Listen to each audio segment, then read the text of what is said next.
O primeiro vinho do mundo, elaborado com inteligência artificial, o vinho sobrevivente, com uvas colhidas no dia 7 de maio de 2024. E as autoridades que passaram pela Wine South America, aqui em Bento Gonçalves, esses são os destaques do Poder RS de hoje. Eu sou Orestes de Andrade Júnior e o nosso programa, o Poder RS, está no ar direto da Serra Gaúcha.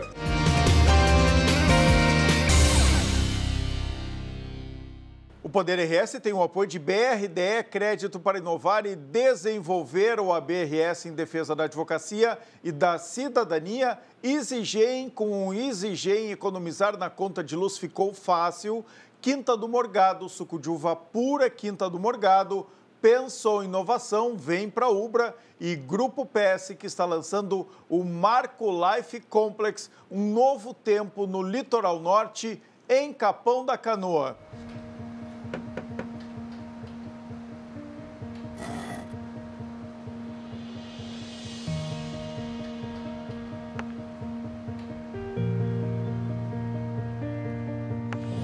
É bom saber que nos momentos que mais precisamos, temos o parceiro certo. Ou mais de um parceiro, né, filhão? BRDE, o banco que está sempre um passo à frente, é o mesmo que está sempre ao seu lado. Vamos agora dar uma olhada aqui no estande das vinícolas gaúchas, das pequenas vinícolas gaúchas, vinícolas boutique. E eu estava olhando aqui, tem um rótulo que me chamou a atenção, porque tem o nome Sobrevivente, um Montepulciano sobrevivente. Tem alguma coisa a ver com as enchentes de maio de 2024? Isso, é um lançamento que representa a resiliência do povo gaúcho. É o lançamento de uma uva Montepulciano que foi colhida no dia 7 de maio do ano passado, então faz um ano hoje. É uma uva tardia, nós temos uma região fria onde colhemos mais tarde do que a Serra Gaúcha. E no dia 30 de abril a gente viu a previsão do tempo e pensou em colher, só que amanheceu um dilúvio, não conseguimos. Dia 1º de maio, dilúvio de novo, dia 2 de maio, dilúvio.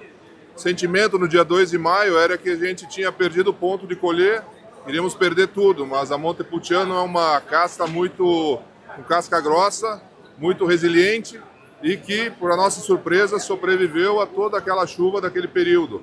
No dia 7 de maio, o tempo abriu, a gente entrou, então fez uma colheita seletiva e elaboramos um vinho único. Naquele momento era provavelmente o único vinhedo que tinha uva no Rio Grande do Sul, né? E nos surpreendeu, um vinho inesperado, que não planejamos fazer, mas que é um vinho histórico que estamos lançando, com orgulho de dizer que ele representa a resiliência do povo gaúcho pelo que essa uva resistiu.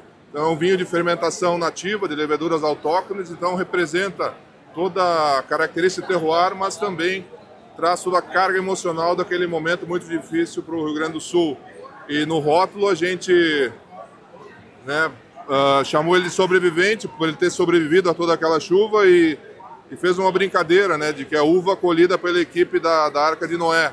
Então aqui vem a tempestade, né, chegando, e a equipe do Noé colhendo as uvas no vinhedo. Eu brinquei com o cartunista que fez a arte pra gente, falei, pô, mas o Noé tá muito tranquilo. Ele falou, não, mas é que ele confia na equipe dele e tem certeza que vai sair um excelente vinho, então ele não tá tão preocupado assim. Então, lançamento único, um vinho que a gente espera nunca mais ter a condição de fazer. Vamos fazer outros Montepulcianos, mas não nessa condição tão adversa.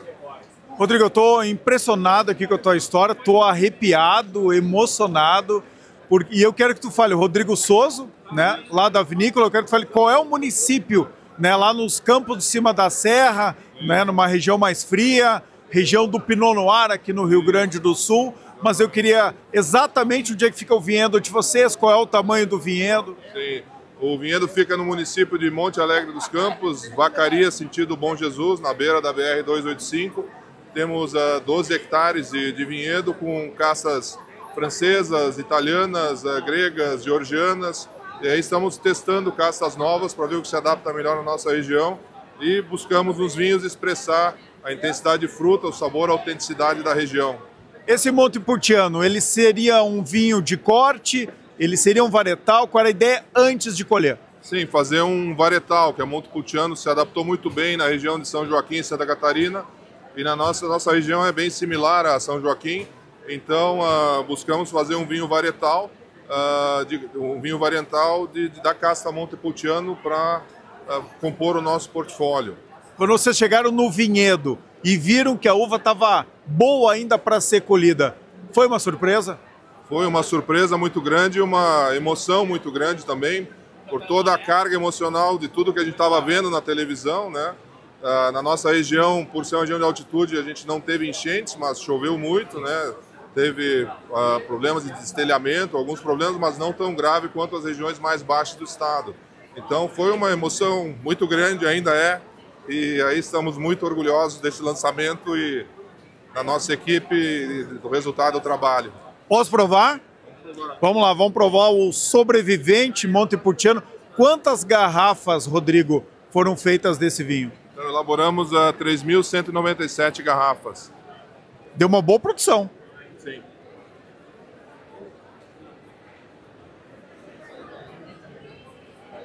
Então, é um tinto leve, jovem, fácil de beber. Muito, um vinho fresco, né? Frutado, dá para tomar na beira da piscina, um pouquinho mais gelado. Amora, framboesa. Né? Muitas frutas vermelhas. Muito interessante. O vinho, né, com uma coloração muito bonita, muito agradável. Qual é o preço dele de mercado? Então ele está sendo lançado, vai custar R$230 no nosso site. Vamos ter um preço especial de lançamento, mas nessa faixa.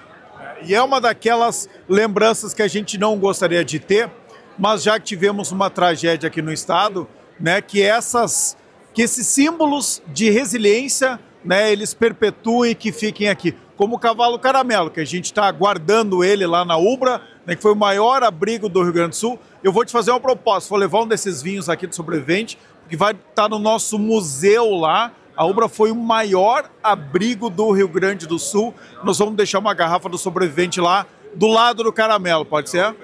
Fechado, combinado. Vamos perpetuar aí para a história, né, e que sirva como exemplo para essa próxima fase aí, que passamos muitas dificuldades, mas vida que segue, vamos em frente aí. Parabéns pela ideia, né, e parabéns pelo trabalho de vocês. Obrigado. Será que a inteligência artificial também chegou no vinho, um produto que depende muito da mão humana, do terroir, da natureza? Bom, a resposta está aqui no Wine South America, realizado em Bento Gonçalves, e eu encontrei um vinho da Casa Tertúlia, que vem lá de 3 de Maio, na região norte, noroeste do Rio Grande do Sul, na Grande Santo Ângelo. O Gabriel, que está aqui do meu lado, é o responsável por essa grande inovação. Me conta essa história. Bem, o vinho IA, ele veio da pergunta do o que faz um vinho ser objetivamente bom. E a resposta disso veio em fazer um algoritmo que conseguisse determinar a qualidade de um vinho através da composição química dele. Então, são 2 etapas para esse vinho existir. Uma delas é esse sommelier virtual, e depois, com esse sommelier virtual, nós conseguimos fazer cortes de vinho, ou seja, temos vinhos base, sabemos as composições químicas dele, calculamos, então, misturas, combinações diferentes desses vinhos. Após fazer isso 10.000 vezes, a IA vai decidir, então, qual vinho que vai seguir a nossa proposta como vinícola e vai ser o vinho que melhor vai agradar o paladar dos nossos clientes e a proposta nossa nova. Isso foi feito com base na produção de uvas de vocês? Vocês têm vinhedos próprios? Temos vinhedos próprios, sim. Inclusive, os vinhos base desse vinho aqui, eles são todos vinhos nossos, todos vinhos muito bem avaliados, que foram, de fato, validados com a inteligência artificial. Nós mandamos eles para competições nacionais e a nota que ele tirou na competição qualificou a nossa inteligência artificial. Esse rótulo aqui, o rótulo IA. O rótulo IA. Os vinhos base desse vinho foram mandados para a competição e esses vinhos, as notas, a maior diferença foi em 10%. Ou seja, a IA teve uma ótima assertividade em prever a nota de um vinho. Mas a IA não degustou o vinho, não provou. Como é que ela conseguiu ser tão assertiva? Exatamente. A IA ela utiliza a composição química do vinho. Assim como a gente usa a nossa língua, a nossa boca, para detectar a composição química de certos alimentos, a IA usa isso através de números. Então ela usou a ficha técnica dos vinhos. Análises laboratoriais, na verdade, que vão ter as concentrações, por exemplo, acidez, fenóis, enfim, vários marcadores que então são mostrados para a IA como números e ela aprende a relacionar esses números com uma certa qualidade do vinho. Mas a escolha final foi feita pelo enólogo, então, a partir de 10 opções dadas pela IA. Qual é esse corte final, essa assemblagem? Esse aqui é o número 10. Esse é o número 10, Exatamente. a combinação número 10. Exatamente. E qual é o corte? Esse é o corte é Marcelin, Teroldio, Cabernet Sauvignon e Merlot. Olha só, eu vou provar agora, né, a gente está falando muito de tecnologia, mas nada escapa à nossa degustação sensorial. Vamos ver.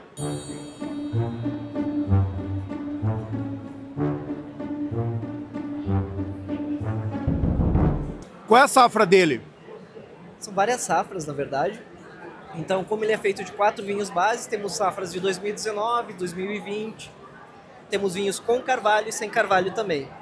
Essa diferença entre os vinhos é o que permite a inteligência artificial explorar um maior número de possibilidades para então trazer um vinho mais diferente possível. O interessante é essa complexidade que a gente vê. Então, vários vinhos de várias safras, de uvas diferentes, trazem justamente isso, né? Essa complexidade no aroma, no paladar. Ele é um vinho realmente com várias camadas. Tem muito, claro, fruta vermelha aqui, um pouquinho, né, de fruta negra, inclusive, um pouquinho de compota até, né, de frutas em compota. Deve vir de safras um pouquinho mais antigas. Agora, muito, muito interessante. Para mim, tá aprovado, viu? E ele tem sido... Como é que ele tem sido aqui o lançamento dele na Wine South America? Tem sido muito bom, ele tem sido muito bem recebido. Para nossa tranquilidade, então ele tem feito bastante sucesso. E espero que apareça muito mais também, né? Qual é o preço desse vinho? Ele é mais caro por ser por IA ou ele é mais barato? A ideia da IA é justamente conseguir democratizar o preço do vinho, é conseguir fazer vinhos melhores, mas essa safra em específico, ela está saindo por R$190, porque é uma novidade, é a primeira vez no mundo que alguém usa essa tecnologia para fazer um vinho, então, como por conta da novidade, ela está sendo um pouco acima do preço de um vinho normal. Qual é a ideia de vocês? É seguir elaborando rótulos de vinhos, né? Não só rótulos, mas o próprio vinho por inteligência artificial? O que fica de legado para a vinícola de vocês, para a Casa Tertúlia? A tecnologia sempre vai estar com a gente, que ela vai nos permitir cada vez fazer vinhos melhores, mas também a invenção dessa tecnologia vai nos permitir inovar ainda mais e criar coisas ainda mais interessantes no futuro. O que vem pela frente aí? Conta. Tu já pensou? Tem alguma novidade com o IA? Conta o que vocês estão preparando. Eu não sei se eu posso dizer, né? Mas temos várias ideias de fazer vinhos que... Só vou dar uma amostra, mas que talvez todo vinho fosse um pouco diferente. Acho essa pista que eu posso deixar para hoje. Aí o Gabriel não quer entregar o jogo, né? Até porque depois pode ser copiado. Já teve uma baita ideia, é o primeiro vinho elaborado com inteligência artificial no mundo inteiro. Parabéns, Gabriel, e bom trabalho. Muito obrigado, prazer estar aqui.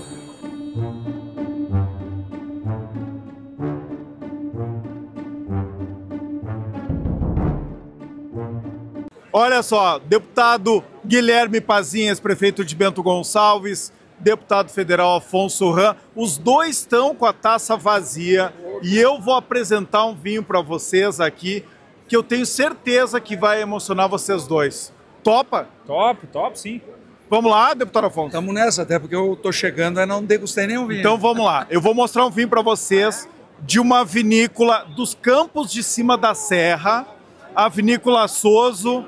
Olha aqui, Rodrigo, estou trazendo dois deputados, deputado estadual Guilherme Pazin, deputado federal Afonso Ram, para conhecer o vinho sobrevivente aqui, ó, de uvas Montepulcianos, que iam ser colhidas dia 30 de abril do ano passado, tinha aquela chuvarada toda, eu já sei a história, já estou contando, tá? E aí eles foram colhidos depois da enxurrada das cheias e tal, no dia 7 de maio, e viraram esse rótulo sobrevivente que está sendo lançado aqui na feira. Um ano antes. Então, veja você isso aqui, com toda a chuva que nós mandamos para Porto Alegre, inundamos Porto Alegre, quase perdemos a nossa uva, quase perdemos, né? Porque choveu muito em cima. E a colheita foi... A colheita era para ser 30 de abril, né? E aí tínhamos uma pequena chuva, né? Mas quando deu 1º de maio, 2 de maio, foi um dilúvio. E com Porto Alegre também, né? Correto? Sempre. Exatamente. Então nós pensamos, perdemos a Montepulciano. E aí no dia 7, quer dizer, deu 3 dias de sol, fomos lá, colhemos, pegamos cacho a cacho, tiramos, digamos, as podres, os problemas, jogamos fora cacho inteiro e realmente temos o orgulho de ter salvado com a... Que legal, né? Ah, mas eu quero provar. Vamos fazer os deputados degustarem agora esse vinho aqui. Vamos lá. Vamos provar então, Vamos lá. 100% Montepulciano. 100% Montepulciano é um vinho de fermentação natural, de leveduras autóctones do vinhedo, mínima intervenção, então ele expressa não só a autenticidade do terroir, mas a emoção daquele momento, né? Toda a característica daquele momento de muita chuva e a diversidade. Então a gente diz que é um vinho que a gente espera nunca mais conseguir fazer. Vamos fazer outros Montepulcianos, mas não nessa condição extrema. Vamos fazer o Superação. Que vai para nós superarmos a adversidade.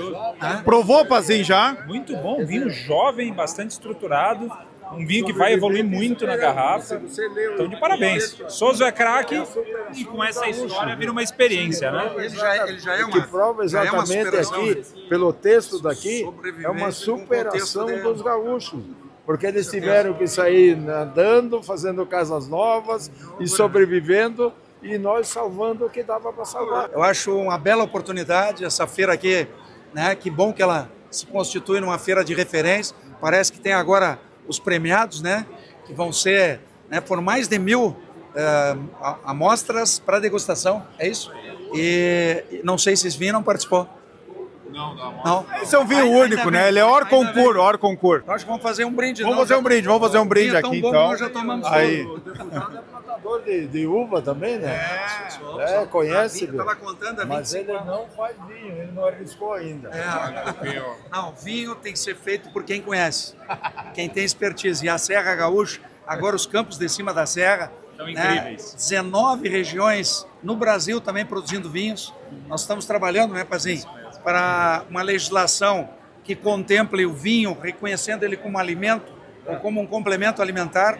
Tanto o senador Reis lá no Senado, tanto o deputado federal Afonso Ram em Brasília, como o deputado Pazin no Estado. É uma parceria em favor da cadeia vitivinícola e estamos trabalhando também, né, a questão da reforma tributária.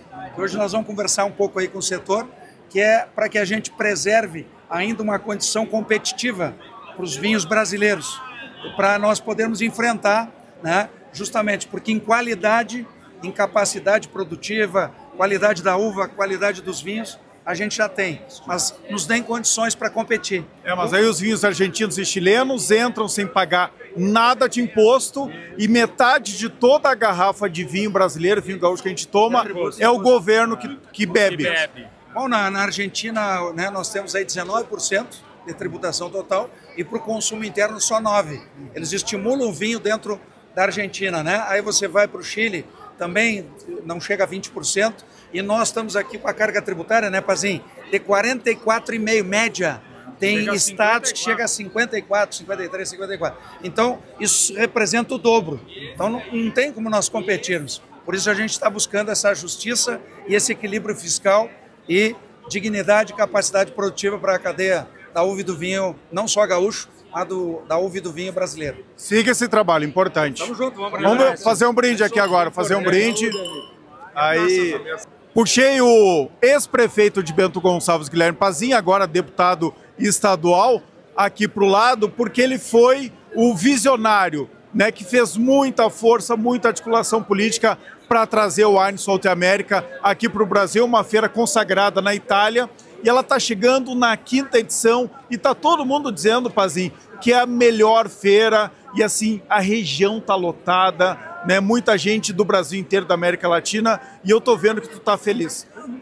Baita missão, tá cumprida? Ainda não está cumprida porque a gente não parou de andar, né? Então a jornada não chega ao fim. Mas eu estou muito feliz, a quinta edição extremamente consolidada da Wine South America, o setor abraçando de forma muito positiva a feira, porque era uma desconfiança lá no início, e aqui eu preciso compartilhar tudo isso sob o aspecto público governamental com o ex-governador José Ivo Sartori, que foi um grande parceiro naquele momento. Posterior a isso, o governador Eduardo Leite sempre esteve do nosso lado. Então, o poder público dando suporte a Milanese e Milanese, do Marcos, e também a Verona Fieri, empresa de Verona, da Itália, que propõe lá a Vinitaly, é um braço da Vinitaly. Então deu muito certo, a gente está feliz. Muito embora a gente tenha esses desafios tributários que temos, a gente está engatinhando e mostrando que dá para fazer diferente. Uma questão foi o caso semana passada que aprovamos, tivemos sancionado pelo governador Eduardo, a lei que atribui ao vinho e ao espumante a condição de produto símbolo do Rio Grande do Sul. Por que isso? Porque nós falávamos da tributação antes, deputado Afonso, na Argentina, por exemplo, e só é tributado a menor lá, no Chile, em outros países, porque são produtos considerados produtos nacionais. Nós atribuindo aqui no Rio Grande do Sul o vinho e o espumante como produto símbolo do Rio Grande, abre janelas de oportunidade para nós discutirmos a alta tributação e o quanto de competitividade a gente vai perdendo para outros territórios. E além da reforma tributária com imposto seletivo, que é um agravante, uma ameaça muito forte, a maior ameaça que vejo é o acordo bilateral Mercosul-União Europeia, que para alguns setores é de extrema importância, e não estou aqui dizendo algo contrário a isso, mas para o vinho e para os espumantes é algo nocivo, é uma ameaça gigantesca, porque nos próximos 10 anos, ou a partir de 10 anos, nós teremos produtos europeus entrando a imposto zero no Brasil. E aí nós pareamos com informações da Itália, da Espanha, de Portugal, da França, que, por exemplo, investe mais de 2 bilhões de reais em descarte de vinhos excedentes no mercado francês. Portugal não é diferente. São produtos de menor qualidade, em excedente de mercado, que a partir do zerar de imposto com esse acordo bilateral, vão entrar aqui no Brasil a imposto zero e vão rechear as gôndolas das nossas adegas e supermercados, nos colocando fora de competitividade, porque de qualidade a gente tem muito melhor. Então são essas questões que a gente vem trabalhando para pura e simplesmente equilibrarmos as forças. Uma coisa legal que eu gosto da Wine South America, acho que agora está consolidado, é essa união de todo mundo no mesmo espaço. Primeiro, né, das nossas regiões produtoras aqui do Rio Grande do Sul. É claro que a Serra sempre, né, liderou esse processo, mas a campanha gaúcha, os campos de cima da Serra, Serra Sudeste, lá a minha região noroeste, né, que está aparecendo aqui, Porto Alegre também com o Gastaldo, as vinícolas urbanas. E aí Santa Catarina, Brasília, eu estou vendo aqui, deputado, mas principalmente Argentina, Chile, Uruguai, a Itália com muita força, a Grécia está aqui. Então, assim, não de enxergar o concorrente do lado, né, mas sim como parceiro. E quem gosta de vinho é um infiel por natureza, né, no mundo do vinho, porque gosta de provar vários rótulos e de vários países. Mas é bom ver todo mundo num espaço só. Mas esse é interessante. E o que a gente fala sobre a questão tributária é competitividade. É estarmos equiparados para competir sob o aspecto... Ter as mesmas condições. Pura e simplesmente isso. Até porque não é diferente lá na Europa. Estivemos em várias oportunidades na Vinitaly, em Verona, e o discurso de abertura era pura e simplesmente sobre guerras tributárias e tarifárias entre os países que compõem a União Europeia, de forma muito forte, França, Itália e Espanha. Então a questão tributária ela é uma coisa muito clara do setor. Agora, não faz sentido nós termos uma tributação tão alta aqui no Brasil. Aqui no estado do Rio Grande do Sul a gente está falando de 44% de uma garrafa é tributo, mas pode chegar a 54% em outros cantos do país. Poxa, quando tu tira a rolha de uma garrafa, metade dela o governo já consumiu. Isso não é admissível. Não é porque, poxa, eu não estou falando de uma bebida, eu estou falando de cultura, eu estou falando do trabalho, de agricultor, de industrial do vinho. Então a gente precisa estimular todo esse mercado. É emprego, é renda, é cultura, é tradição, é desenvolvimento. Obrigado por ter a visão lá atrás, né, de trazer essa feira aqui para o Rio Grande do Sul, para Bento Gonçalves. Obrigado em nome de todos os gaúchos. Bom, que bom. Tu estava junto lá naquela época, né? Estávamos juntos e sempre estaremos em defesa do setor do vinho. Valeu. Uma das minhas vinícolas preferidas do Brasil é a Alma Única. Para não dizer a preferida, tá? Mas das pequenas vinícolas boutique que a gente tem aqui, é imperdível primeiro visitar a Alma Única, fica no coração do Vale dos Vinhedos e que tem rótulos, olha, não tem rótulo mais ou menos. Todos os vinhos da Alma Única são de altíssima qualidade. E agora eu vou conversar com a Denise, enóloga, proprietária da vinícola, que tem sempre muitos lançamentos, né, de safras um pouquinho mais antigas. E a gente escolheu 3 aqui, Denise, para mostrar como novidade da Wine South America. Queria que tu falasse sobre cada um deles. Olá, tudo bem? Prazer estar falando contigo. Então aqui nós temos um branco, que é o nosso Chardonnay Reserva. Então ele é um vinho que não passa por barrica de carvalho, é um vinho bastante fresco, né, refrescante, bastante aroma de fruta branca, marmelo, abacaxi e uma acidez gostosa também. É um da safra 2025. 2025 agora, então. Esse que eu acabei de provar ou não? Não, esse você provou parte 2, que é um vinho embarricado. Você provou da safra 2023. Então essa é uma grande novidade. Um dos primeiros vinhos que saiu no mercado agora da safra 2025 é esse aqui. Como é que foi a qualidade da safra, hein, Denise? Espetacular. Foi uma belíssima safra, pouca chuva, momentos de sol bastante, né? Horas de sol.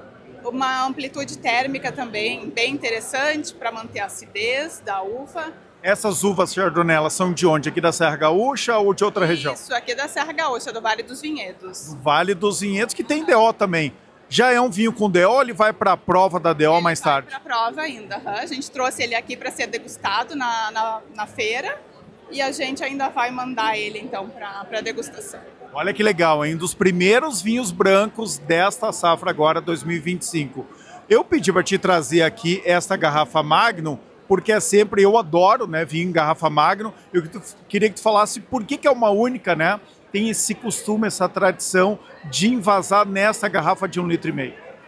Bom, primeiro pelo charme, né? É um charme a garrafa Magnum.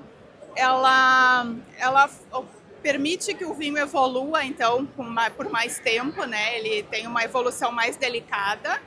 E também é para ser um vinho festivo, né? Para unir as pessoas. Então, esse vinho aqui, o corte bordalês, a gente só faz ele em garrafa Magnum, que é justamente para isso, para unir os amigos e degustar em grupo.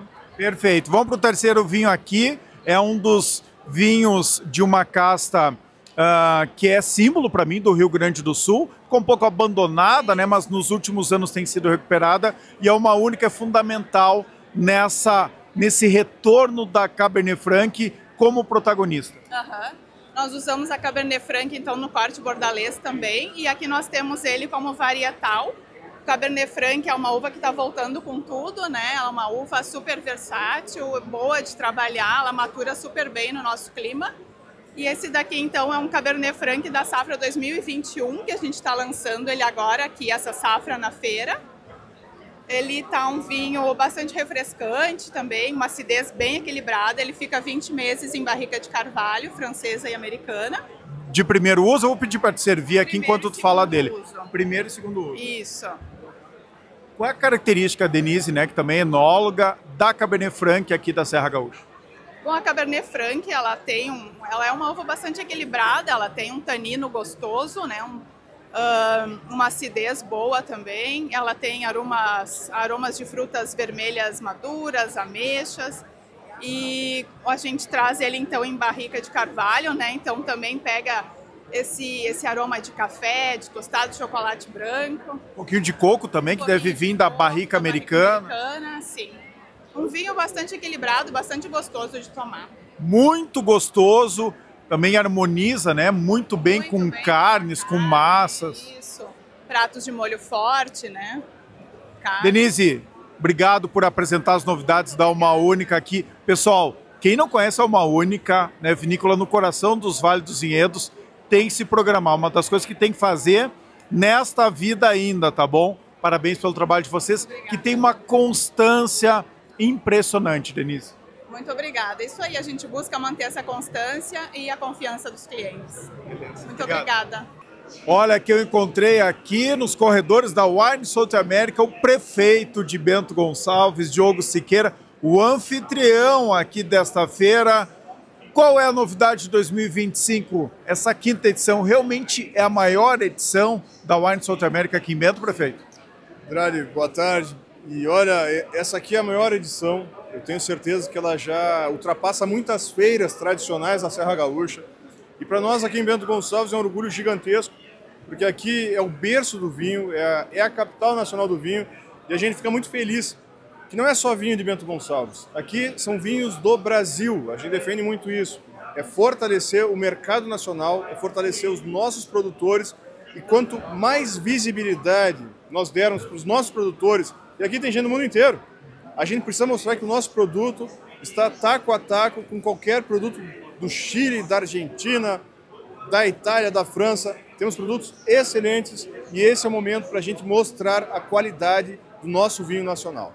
Bento Gonçalves é sede de uma dezena de feiras aqui o ano inteiro, né? Feiras muito importantes para diversos setores diferentes. Dá para cometer ousadia, prefeito, e dizer que essa já é a maior feira realizada aqui em Bento Gonçalves? Eu acredito que a feira de negócios do vinho, com certeza sim. Já é a maior feira, eu já coloco tranquilamente, porque nós temos aqui o setor moveleiro muito forte, o metal mecânico, mas o vinho é o berço de Bento Gonçalves. É a origem de Bento Gonçalves, é do nosso agricultor da uva, que transformou a uva em vinho. Então eu posso dizer tranquilamente que já é a maior feira sim, e isso une todas as cantinas, todas as produções, e falo mais uma vez, é um orgulho para todos nós. Obrigado. A nossa cobertura da Wine South America tem o apoio especial do Dalonder Hotel e eu quero mostrar agora um vídeo para vocês conhecerem tudo de bom que tem no Dalonder. Pode rodar.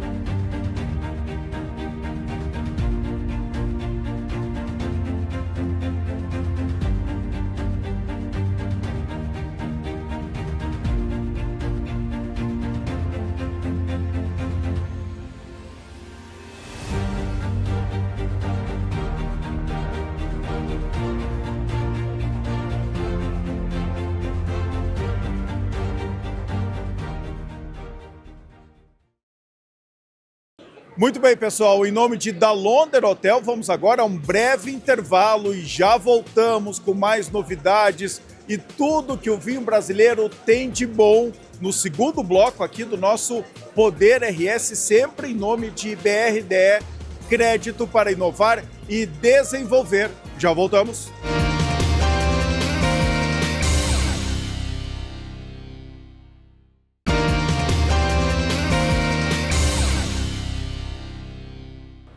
Voltamos com o Poder RS, direto de Bento Gonçalves, onde acontece a Wine South America, a maior feira de negócios do vinho da América Latina. Agora a gente vai mergulhar nas vinícolas gaúchas. Duas, a Cárdenas, de Mariana Pimentel, e a jovem vinícola Garbo, a inovadora Garbo. Vai ser muito legal. Fique com a gente, a cobertura da Wine South America aqui em Bento Gonçalves tem um apoio especial do Dalonder Hotel e também do BRDE, Crédito para Inovar e Desenvolver. Nesse segundo bloco do Poder RS, especial aqui da Wine South America, que é realizada em Bento Gonçalves, eu vou defender uma tese e vou comprovar ela. A gente tem uma dezena, pelo menos, de jovens enólogos que se formaram no curso de enologia, a maioria deles aqui em Bento Gonçalves mesmo, mas outros em outros lugares, como em Mendoza, e que eles estão revolucionando a vitivinicultura gaúcha e brasileira. É o caso do Andrei aqui da vinícola Garbo, uma vinícola jovem, moderna e que faz uma série de experimentações e coloca isso na taça. O melhor, dá certo, produz, elabora ótimos vinhos. Tu pode discordar da minha tese, tá? Mas é de um observador, né? Então, assim, a gente teve lá a primeira leva, né, de filhos de imigrantes que os pais plantavam uvas americanas e vendiam essa uva. Então, esses filhos, né, dos nonos começaram a fazer vinhos comuns, né, vinhos de mesa. Aí vem os filhos, né, que são os netos do nono, e começam também uma mudança a modernizar a nossa indústria. E agora vem vocês, né, que vão estudar, que buscam muito conhecimento, mas que aí olham para o que está aí e tentam fazer diferente, né, tentam inovar. É um bom resumo, Andrei? Bom, Orestes, acredito que tudo tem a ver com respeitar um conhecimento que já existe e foi construído. A gente sabe que cada geração teve e tem um papel fundamental. Então, é uma construção. Eu diria que cada um busca colocar um tijolo ali, busca dar o seu ponto de vista e a sua contribuição para que o vinho brasileiro continue evoluindo. E, de fato, a nossa geração ela teve a oportunidade de ter um grau de estudo, de desenvolver o conhecimento, talvez além da geração anterior, que também já tinha tido a possibilidade de dar um passo muito maior do que a primeira ou a segunda, vamos dizer, leva que teve aqui na região. Então, cada um tem a sua missão, que é de continuar desenvolvendo o vinho brasileiro e buscar criar coisas novas. Então, realmente... E muitos desses enólogos, né, jovens enólogos que agora têm as suas vinícolas, trabalharam nas vinícolas tradicionais, nas grandes, né, na Miolo, na Valduga, na Salton, na Aurora, na Nova Aliança, para citar aqui as maiores. Mas aí vem com um projeto novo. E quando faz um projeto novo, ele tem que ser diferente. E eu queria que tu falasse, então, um pouco de ti e dos teus sócios. Eles respeitam um pouco, né, isso. Se formaram enólogos, e aí trabalharam em grandes vinícolas, e agora tem um projeto novo, que é a Garbo. Exatamente. Em geral, nós somos uma geração que se forjou dentro de vinícolas tradicionais, e elas são fundamentais dentro desse processo de construção do vinho brasileiro, e várias delas estão aqui, né, pujantes como são. E continua inovando também, né? Também são grandes vinícolas tradicionais e que também continuam inovando. Continuam trazendo coisas novas, é muita coisa aqui na feira bacana que a gente vê surgindo. Isso é um ambiente legal, o vinho brasileiro tem uma diversidade que posso dizer que é ímpar. É muito difícil tu em outra região do mundo e encontrar tudo que tu encontra aqui na Serra e aqui no estado como um todo, né? E sim, nós tivemos essa formação, mas em algum momento da vida a gente começou a nutrir mais o desejo que sempre existiu de criar algo nosso. E nós fizemos isso, a exemplo de várias outras vinícolas que surgiram a partir de amizade. Eu e o Guilherme e o Jonathan estudamos juntos. Nós tivemos 20 anos de amizade, a gente se conheceu na época no começo do técnico em enologia, depois estudamos juntos também no superior, trabalhamos juntos e em 2015 nós começamos a fazer os nossos vinhos. Então são 10 anos, desde então que a gente tem buscado cada vez mais refinar, entender o nosso trabalho e evoluir, ter vinhos melhores, vinhos mais significativos, que expressem aquilo que a gente gosta, claro, né? E que tragam esse ar criativo, esse ar de inovação. Vamos lá, então, vamos comprovar agora na prática. Esse aqui é o vinho mais representativo, né, da Garbo, porque ele é pura inovação. Ele é um vinho tinto de Merlot com Sauvignon Blanc. Por que vocês usaram uma uva, né, branca para fazer um vinho tinto? Pois é, esse é o nosso xodó. O Inquieto foi o primeiro vinho com essa pegada mais criativa que nós produzimos. E a ideia foi realmente criar algo que trouxesse frescor, tanto do ponto de vista literal na taça, como também ao contexto do vinho. Afinal, o Sauvignon Blanc é uma variedade que tem essa característica de uma boa acidez e muita vivacidade. Então aqui a gente pega o Merlot, e quando se fala em Serra Gaúcha, hoje em uva tinta, nada mais tradicional do que o Merlot, mas buscamos criar algo novo a partir de uma variedade que é muito intensa, que tem uma boa acidez, que tem uma carga aromática incrível. Ele é uma base de Merlot. Esse vinho tem 90,5% de Merlot, mas esses 9,5% de Sauvignon Blanc, que são agregados no final da vinificação, dão essa acidez que deixa o vinho diferente, deixa ele faz salivar um pouco mais, deixa ele mais instigante. Então ela é uma variedade que impõe muito a sua característica dentro do vinho, mesmo que seja numa porcentagem pequena. E aí não mudou a coloração? Não. É curioso, o que menos muda é a cor. Tem uma cor de Merlot, né? Aqui um rubi intenso, um violáceo. Agora, o aroma, ele fica mais intenso e o sabor do vinho ganha esse frescor, ganha essa acidez que não são tão comuns ao vinho tinto. O tanino dele é delicado, mas ele tem essa característica que eu acho que te faz querer tomar uma próxima taça, né? É aquele temperinho, né? Aquele temperinho ali, quase 10% de Sauvignon Blanc, que deixa ele realmente mais leve, com um frescor incrível. Olha, é uma baita experiência. Falou agora então do vinho que é mais representativo, que mostra muito da filosofia da Vinícola Garbo. Vamos para um lançamento aqui da Wine South America. Qual que é? Perfeito, Orestes. Esse aqui é o Labirinto da Mente. Labirinto da Mente. Sabe que eu gosto muito dos nomes dos vinhos de vocês. Fala alguns. Bom, nós temos o Inquieto, temos o Labirinto da Mente, o Potenza, temos o Caos, que é um outro lançamento aqui da feira. A gente tem o Plenitude, que é um dos nossos principais vinhos, o Black Tie, que é o nosso ícone. E não só nos nomes, mas também nos rótulos. A gente sempre busca uma ilustração. Old Fashion. Old Fashion, com a Cabernet Franc. Hoje a gente está com 20 vinhos, com espumante imperial e por aí vai. Já ficou rico, né? Vocês já ficaram ricos, agora estão só se divertindo com vinho. Bom seria. A gente tá muito rico de felicidade. Isso com certeza, de realização. Que é o que importa. Com certeza é o fundamental. Vamos lá, serve o labirinto aqui, vamos falando um pouco sobre ele. Labirinto, por que labirinto? Esse é um vinho mais enigmático, porque é um vinho que nós resolvemos não contar a composição. Então aqui as variedades não são reveladas. E isso tem um pouco a ver com a experiência. Tu vai querer que eu acerte agora, é isso? Olha, vai fazer essa sacanagem com o sommelier aqui. Vamos fazer um desafio. São quantas? Isso tu pode falar? Também não é revelado. Também não pode falar? Também não é revelado. Vamos lá, eu vou... Claro, vai ser um pouco de chute, né? Mas... E aí é uma sacanagem adivinhar o corte aqui da Garbo, porque eles colocam um vinho tinto. Mas a gente acabou de tomar um tinto que tem uva branca. Então tudo pode acontecer nessa taça, vamos ver.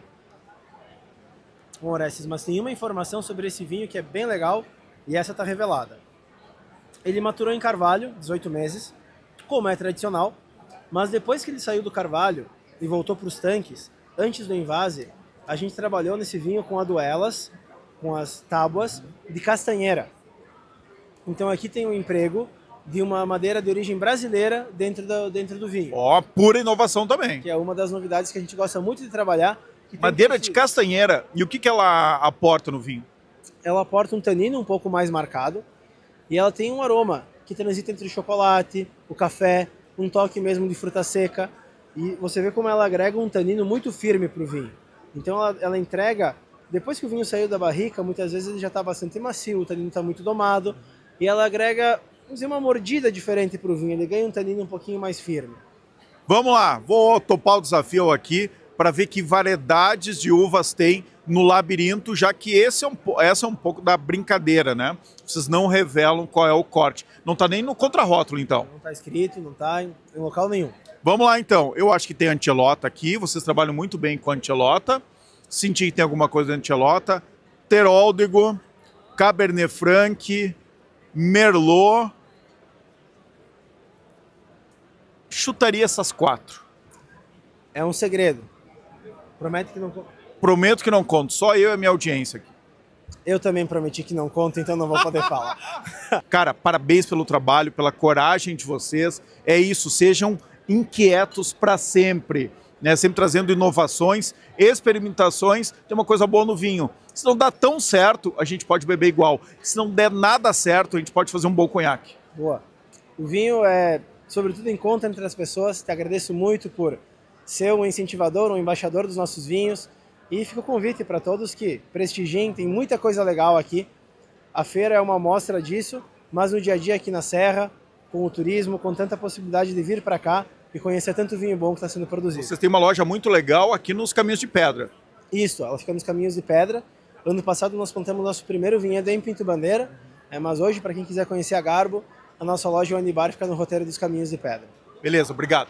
Muito obrigado, Orestes. Vamos fazer um brinde aqui então. Saúde. Saúde. Agora eu vou apresentar para vocês uma vinícola que eu gosto muito dos vinhos. E eles têm um design de rótulos, de garrafas muito especial. É a Vinícola Cárdenas, do meu amigo Renato. Vem lá de Mariana Pimentel, um terroir da Serra do Sudeste, para fazer vinhos gaúchos e brasileiros excepcionais. A gente separou 3 aqui para a gente falar um pouquinho deles, mas eu quero que tu comece falando um pouco da filosofia da Cárdenas, Renato. A Cárdenas é uma vinícola boutique na Serra do Sudeste, Mariana Pimentel, como disseste. Começamos um vinhedo em 2010, numa região nova. Não tínhamos referências de vinícolas próximas. Testamos mais de 60 castas e as que se adaptaram, a gente plantou no vinhedo. E esse foi o primeiro grande passo da Cárdenas, porque a partir daí ganhamos Vinícola Revelação, melhor Pinot Noir do Brasil, melhor Petit Verdot do Brasil. Ou seja, a Cárdenas sempre está entre as top 10 nos concursos, graças a resultado de muito trabalho, muito carinho, muito amor. A gente conversou na última Wine South America, depois disso a gente teve as enchentes de maio aqui no Rio Grande do Sul. Eu queria saber como é que está o mercado aí do ano para cá. Olha, pós-pandemia o Brasil empobreceu, né? E o gaúcho mais ainda em função de uma cheia, um desastre, uma calamidade. Nós fomos afetados num pavilhão que nós temos em Porto Alegre, ficou 2,5 metros embaixo d'água por mais de 30 dias. Nosso vinhedo, graças a Deus, não foi afetado diretamente pela água, mas sim pelo excesso de chuva. Então isso fez com que não houvesse a polinização nos vinhedos, e não só na casa, mas no Rio Grande do Sul como um todo, fazendo com que houvesse uma quebra de safra aí de 70%, 80%. Então, foi um ano triste que a gente tem que virar a página, esquecer e seguir adiante. Né? Agora, não dá para dourar a pílula, tem que falar isso, estamos mais pobres, né? E o Brasil como um todo, a gente está pagando juros estratosféricos, tem pouco dinheiro no mercado, então para o empreendedor não é fácil enfrentar isso.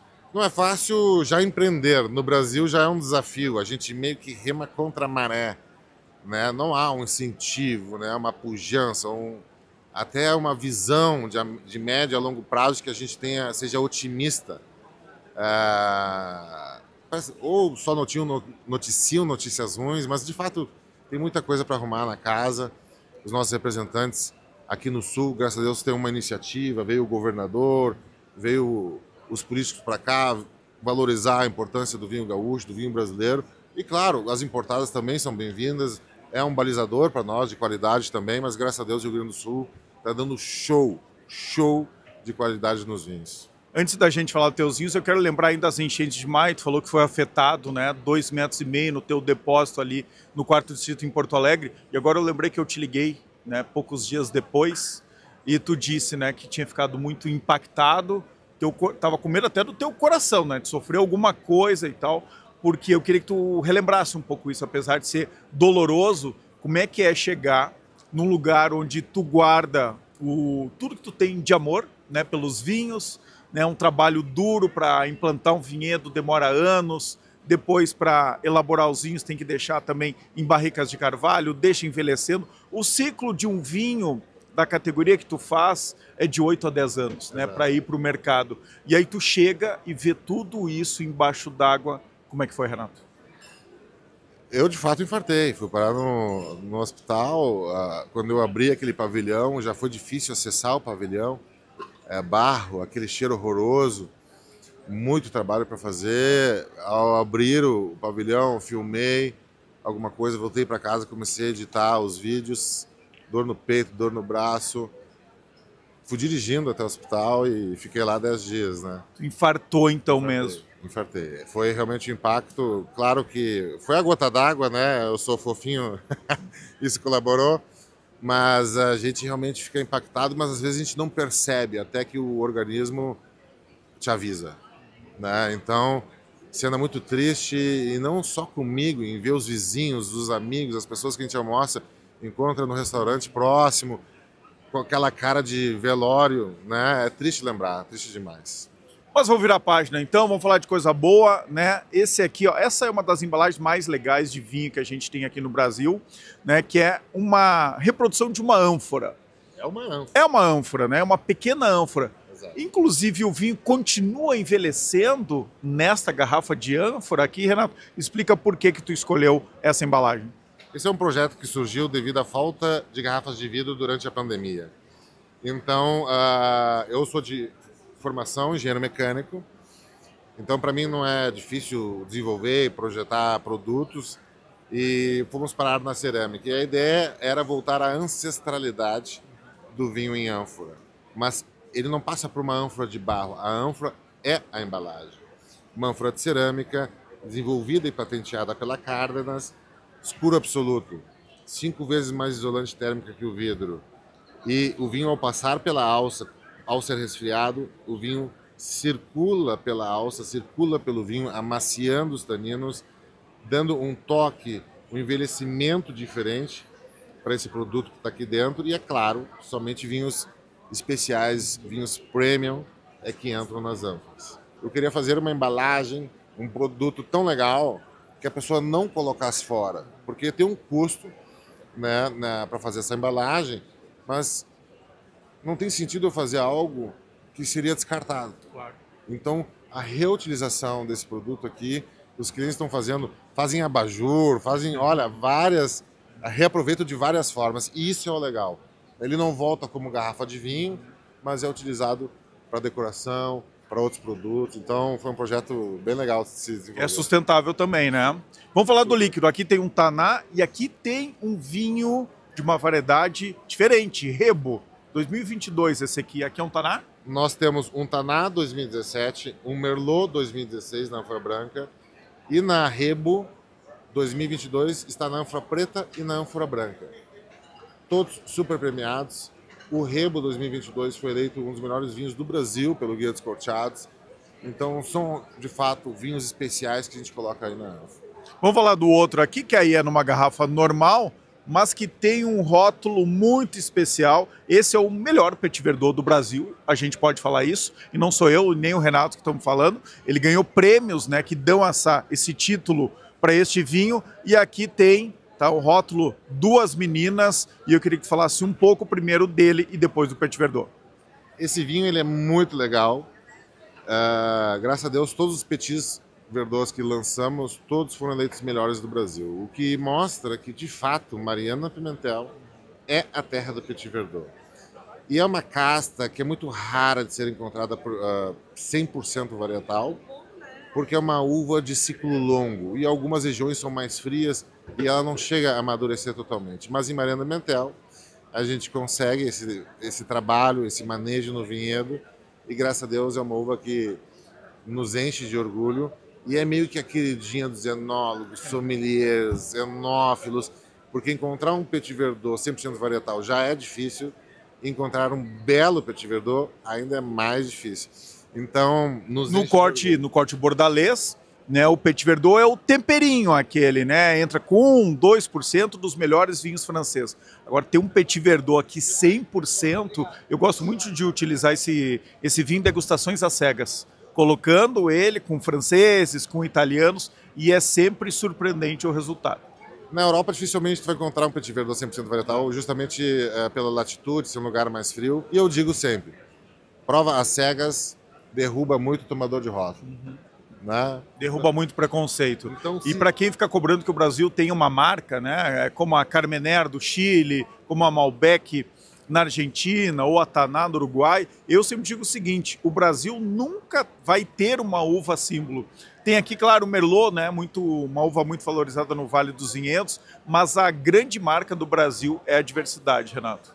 Pelo tamanho do Rio Grande do Sul, nós temos vários terroirs, alguns ainda vão ser desmembrados, provavelmente. A campanha gaúcha é enorme, provavelmente poderia ser no futuro desmembrado em 2, 3 partes, porque a campanha gaúcha é maior que alguns países, inclusive. Então é uma região muito grande. Nós, a Serra do Sudeste, também é uma área muito grande que provavelmente vai ser desmembrada. Tem a Costa Doce, que já tem algumas vinícolas ali, que já é um terroir diferente. Então, a minha região lá, Missões, Noroeste, também aparecendo com vinhos de excelente qualidade. Então, mas não faz sentido aí tu botar regiões fixas, porque hoje é um grande parque de diversões.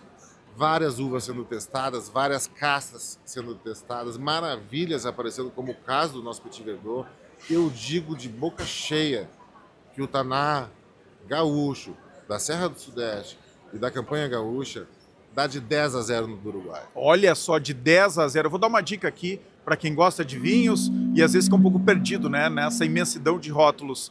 Procura qualquer tinto de vinícolas da Serra do Sudeste. não tem erro, só tem vinhos de excelente qualidade. Vamos provar um? Eu estou provando pelo menos um vinho de cada vinícola, tá? Nós estamos começando aqui essa quinta-feira, eu quero que tu escolha um para a gente provar. Vamos lá, tá tudo fechado aqui, eu vou pegar uma garrafinha e aí vou dar uma surpresa para ti de uma uva que ela enche de orgulho todo produtor. Todo produtor tem o sonho de fazer esse vinho. Eu vou trazer ele aí do meu estante e já volto. Agora, fiquei curioso. Vamos lá. Vamos lá, ó. Pela cor aqui é um rubi bem clarinho, característico de algumas uvas, como Pinot Noir, Nebbiolo. Eu tô vendo só o aspecto visual aqui. Tu chama... É um rubi, mas tu tem um jeito mais tradicionalista de falar essa cor aqui, que eu gosto muito. O que tu diz que é essa cor aqui, Renato? Um rubi pinhão. Rubi pinhão, vou assumir isso, gostei.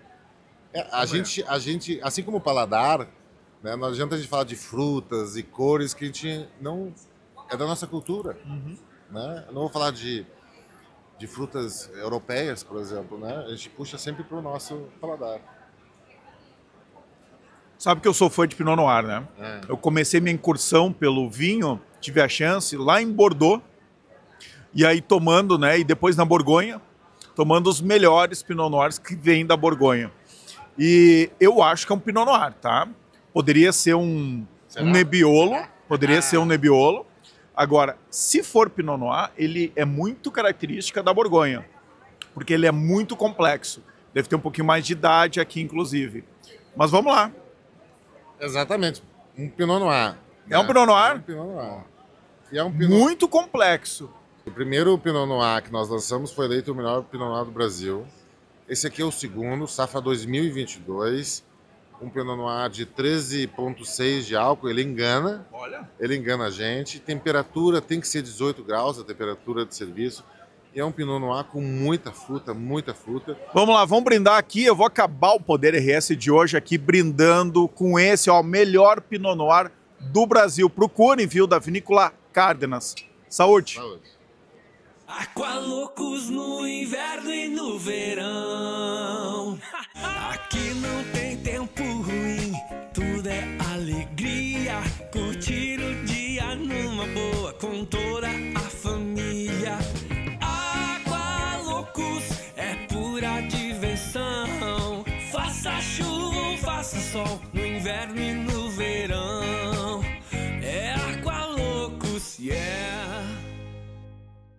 Muito bem, pessoal. Espero que vocês tenham gostado de mais uma cobertura especial aqui direto de Bento Gonçalves, na Serra Gaúcha, da Wine South America, a maior feira de negócios do mundo do vinho da América Latina. A expectativa é gerar 100 milhões de reais em negócios durante a feira e também nos próximos dias. A gente volta com mais informações aqui da Wine South America, com mais destaques no programa especial desta sexta-feira. Por enquanto, uma boa noite a todos e fiquem bem.